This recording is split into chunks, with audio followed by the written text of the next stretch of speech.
Le parcours d'un demandeur d'asile. Dès que vous arrivez en France, vous devez vous rendre à une PADA, une plateforme d'accueil de demandeurs d'asile. Pour connaître les adresses des différentes PADA en France, veuillez cliquer sur le lien sous cette vidéo.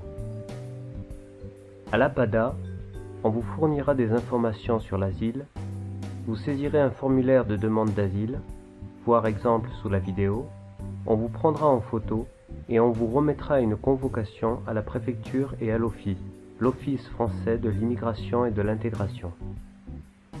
Vous devrez donc vous rendre ensuite à la préfecture et à l'OFII. Après son passage en préfecture, il est prévu que le demandeur d'asile se présente dans la même journée dans les bureaux de l'OFII. Une réforme en 2015 a ainsi instauré des GUDA, des guichets uniques pour demandeurs d'asile, où sont réunis les services de la préfecture et de l'OFII. Rendez-vous donc à l'adresse indiquée sur votre convocation au GUDA, voir exemple sous la vidéo.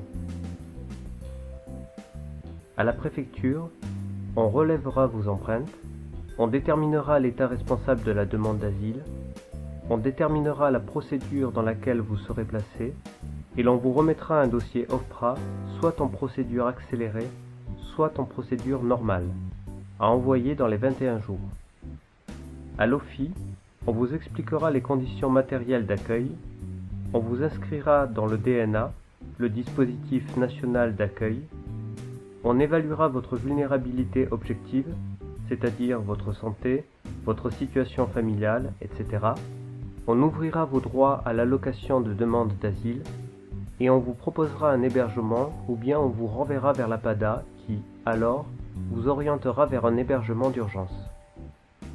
Quoi qu'il en soit, vous devrez retourner à la PADA où l'on vous aidera à constituer le dossier OFPRA et où l'on vous donnera toutes les informations sur vos droits.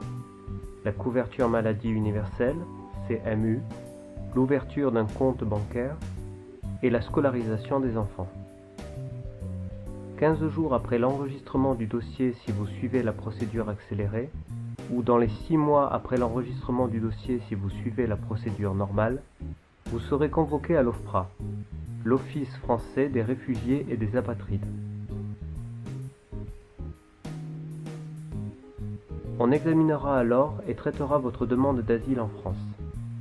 Après un entretien individuel, on vous accordera le statut de réfugié ou une protection subsidiaire, ou bien l'on rejettera votre demande.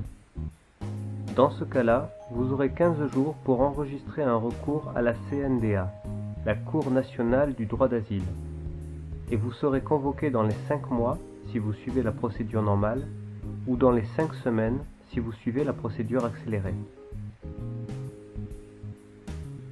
Si la CNDA rejette votre demande, vous serez dans l'obligation de quitter le territoire français. Si elle donne son accord, vous obtiendrez le statut de réfugié ou une protection subsidiaire. Dans le cas où vous obtiendrez le statut de réfugié, vous aurez une carte de résident de 10 ans. Dans le cas où vous obtiendrez une protection subsidiaire, vous aurez un titre de séjour d'1 an. Dans les deux cas, vous aurez le droit de travailler et vous pourrez toucher les APL et le RSA. Bon courage!